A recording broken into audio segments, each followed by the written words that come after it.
आज चैत्र माह के शुक्ल पक्ष की प्रतिपदा है और आज से हिंदू नववर्ष विक्रम संवत 2079 की शुरुआत हुई है। इसके साथ ही चैत्र नवरात्रि का पर्व भी शुरू हो गया। हिंदू धर्म में चैत्र नवरात्रि का काफी महत्व है और चैत्र नवरात्रि के दौरान मां दुर्गा के 9 स्वरूपों की पूजा होती है। पहले दिन मां शैलपुत्री, दूसरे दिन मां ब्रह्मचारिणी, तीसरे दिन मां चंद्रघंटा, चौथे दिन मां कुष्मांडा, पांचवें दिन मां स्कंदमाता, छठे दिन मां कात्यायनी, सातवें दिन मां कालरात्रि, आठवें दिन मां महागौरी और 9वें दिन मां सिद्धिदात्री की पूजा होती है। नवरात्रि के पहले दिन कलश स्थापना करने का विधान है।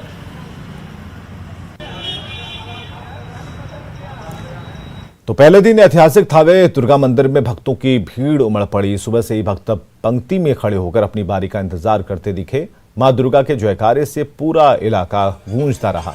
कोरोना काल के 2 साल बाद मंदिर में दूर दराज से भक्त पहुंचने लगे हैं। पहले दिन मां दुर्गा के प्रथम रूप शैलपुत्री की पूजा अर्चना की गई। वहीं जिला प्रशासन की तरफ से थावे मंदिर में व्यवस्था बनाए रखने के लिए प्रतिनियुक्त दंडाधिकारी के साथ पुलिस बल के जवान भी मंदिर परिसर में गश्त लगाते दिखे। सदर एसडीओ प्रदीप कुमार ने श्रद्धालुओं से कतारबद्ध होकर पूजा करने की अपील की। माता रानी के दरबार में हम लोग पहुंचे हैं मथुरा से, जो कि 2 साल बाद आज माता रानी का दरबार खुला है और जो कोरोना काल से 2 साल से मंदिर बंद था, आज बहुत हम लोग उत्साही हैं कि माता रानी से दर्शन हुआ और बहुत सारा मेला लगा हुआ है, भीड़ जमा हुआ है, बहुत उत्सव है हम लोग का। तैयारी की जा रही है, किसी प्रकार श्रद्धालुओं को समस्या का सामना न करना पड़े। श्रद्धालुओं से एक अपील भी रहेगी कि वो बिल्कुल सिस्टमेटिक वे में अनुशासनबद्ध होकर थावे माता का दर्शन करें। मंदिर की साफ सफाई, शौचालय, आगंतुकों को और भी जो अन्य सुविधाएं हम लोग दे सकते हैं हम लोग देने की कोशिश कर रहे हैं। तो इस पावन मौके पर रामगढ़ के रजरप्पा स्थित मां छिन्नमस्तिका मंदिर में भक्तों की भीड़ उमड़ पड़ी है। सिद्धपीठ में देवी के कटे सिर की पूजा की जाती है। भक्त बहुत ही उम्मीद और आस्था के साथ माता के दर्शन के लिए यहां पहुंचते हैं। मंदिर का जायजा लिया कोमल बहल ने। चैत्र नवरात्रि की शुरुआत हो गई है और ऐसे में तमाम देवी मंदिरों में श्रद्धा का जमघट लगा हुआ है। ऐसे में इस वक्त हम पहुंच चुके हैं रजरप्पा के देवी छिन्नमस्तिका मां के मंदिर में। यहां पे काफी दूर से जो है श्रद्धालु पहुंचे हुए और तस्वीरों के माध्यम से भी आप देख सकते हैं भारी संख्या में श्रद्धालुओं की भीड़ यहां पे नजर आ रही है।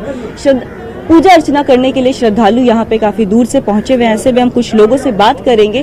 जी, आप हमें ये बताइए, आप पहली बार आ रही है इस मंदिर में? दूसरी बार आ रही। पहले कब आई थी? पहले 30 साल पहले। अच्छा, 30 साल पहले आई थी तो काफी कुछ बदल गया होगा इस 30 साल में। पहले तो कुछ भी नहीं था, मंदिर भी बस खाली बीच वाला एक था। हाँ। किनारे कुछ नहीं था, ना एक दुकान था, कुछ नहीं था। अभी तो बहुत बहुत मन हो गया है। तो मतलब मान्यता बहुत प्रसिद्ध है मंदिर की, इसीलिए जो है लोग यहाँ पे आते हैं। जी, ये मेरी पत्नी है तो, और ये एक सिद्ध पीठ है और पूरे भारत में हमको लगता है कि मां छिन्नमस्तिका का मंदिर जो है वो राजरप्पा में ही है और कहीं नहीं। हाँ, पहले भी मांगे वो पूरा हुआ है और आज फिर से मांगे। हाँ। वो पूरा होगा, फिर से आएंगी। आप बताइए, आप यहाँ पहुँची है, क्या महत्व है मंदिर? यहाँ पे 20 साल के बाद आई हूँ। जब मेरी शादी हुई थी तब मैं आई और आज मैं आई हूँ। मौका मिला है, नवरात्रि का पहला दिन है। हाँ, तो नवरात्रि के पहले दिन माता के दर्शन करने। बस वही एक शौक मैडम। नवरात्रि का फर्स्ट दिन, नया साल भी है, एक अच्छा मुहूर्त भी है, एक गुड फॉर अस। कितना इंतजार रहता है कि अब नवरात्रि आ रहा है तो चलो माता के दर्शन करते हैं और राजरप्पा जो कि काफी प्रसिद्ध मंदिर है यहाँ आते हैं? हाँ, इंतजार तो रहता ही है। खत्म होने के बाद इंतजार चालू भी हो जाता है। बस मेनली वही है। शक्ति और उपासना सदा से ही भारतीय संस्कृति की आत्मा रही है और कहते हैं कि माता छिन्नमस्तिका के द्वार पर मांगी गई कोई भी मुराद या मन्नत खाली नहीं जाती है। कैमरा पर्सन संत के साथ कोमल बहल, न्यूज़ 18, राजरप्पा। बिहार झारखंड समेत देश भर में आज अस्पतालों में चिकित्सा व्यवस्था ठप है। आईएमए ने राजस्थान की डॉक्टर अर्चना के सुसाइड को मर्डर बताया है। वहीं सुरक्षा के लिए कानून बनाने की मांग की है। डॉक्टरों की हड़ताल की वजह से अस्पताल की व्यवस्था चरमरा गई। मरीजों को काफी परेशानियों का सामना करना पड़ रहा है।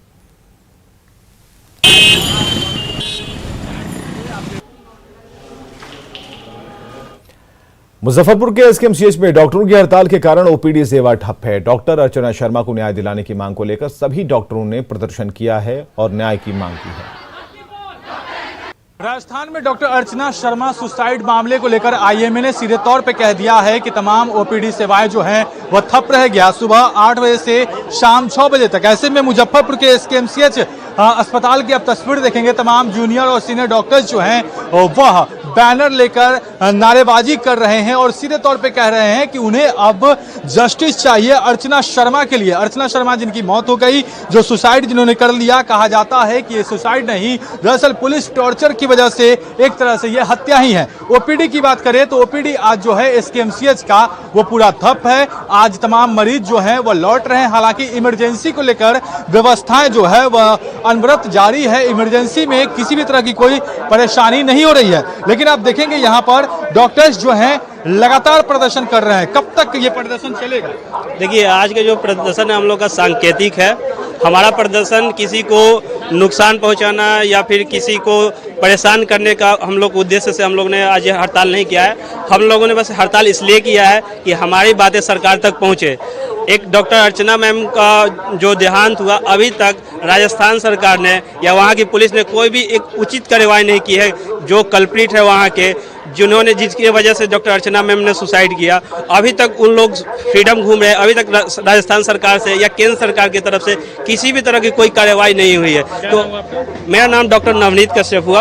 ये प्रदर्शन को लेकर क्या कुछ कहेंगे? तमाम डॉक्टर्स आज प्रदर्शन कर रहे हैं। स्वास्थ्य व्यवस्था कहीं ना कहीं चरमराई है, इससे परेशानी तो होगी। जी एकदम, हम मानते हैं कि आज के दिन बाकी सारे मरीज जो गरीब मरीज हैं उनको बहुत परेशानी हो रही है, लेकिन हम लोग का भी एक मांग है कि जो एकदम जायज़ है, क्योंकि यहाँ के आजकल के आप देख रहे होंगे बहुत सारी, सिर्फ यहाँ का बात नहीं है, राजस्थान का बात नहीं है, जितना भारत के हर एक कोने में कहीं ना कहीं जो बात डॉक्टर की दबी रह जा रही है, ठीक है, जो अभी तक ऊपर तक नहीं आ पा रही है। बहुत लोग डॉक्टर होते हैं जो अपने अंदर दबा करके वो बात रख लेते हैं किसी वजह से, और इसी सब कारण से एक हमारी जो बहुत बेहतरीन डॉक्टर थी, डॉक्टर अर्चना शर्मा, जो कि बहुत गोल्ड मेडलिस्ट थी और उन्होंने बहुत अच्छे तरीके से अपने मरीजों को ख्याल रखा है। उन्होंने, हमको लगता है कि उन जो कॉम्प्लिकेशंस हुए हैं, ठीक है, मरीज के परिजन को कॉम्प्लिकेशन उन्हें अच्छे से समझा करके उन्हें भेज भी दिया गया था, लेकिन उनके परिजनों द्वारा जो कहा गया, जो कहा सुनी, फिर बाद में आके फिर उन्होंने जिस तरीके से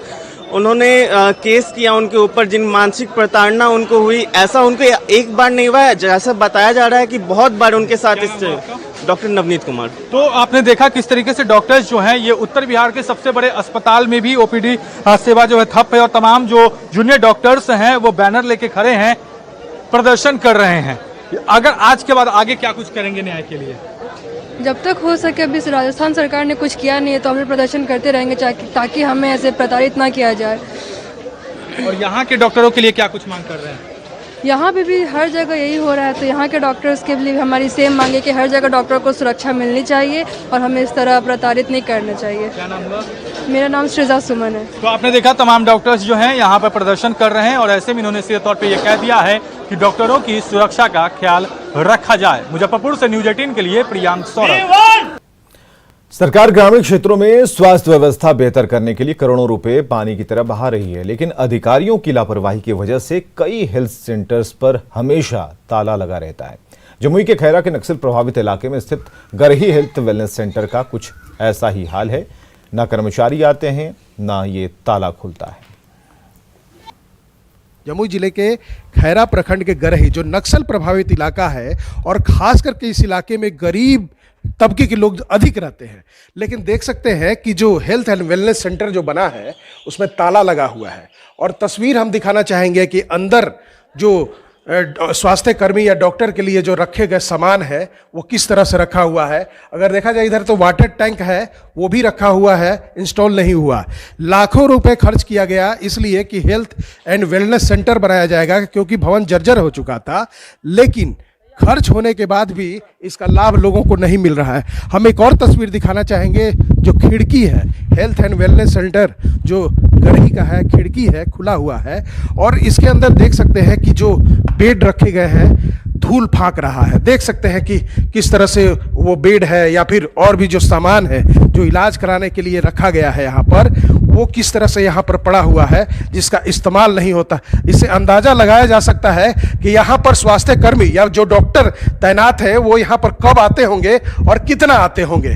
सवाल उठता है कि आखिर जब यहाँ पर डॉक्टर और स्वास्थ्य कर्मी तैनात हैं तो यहाँ आते क्यों नहीं और सुविधा मिलती क्यों नहीं?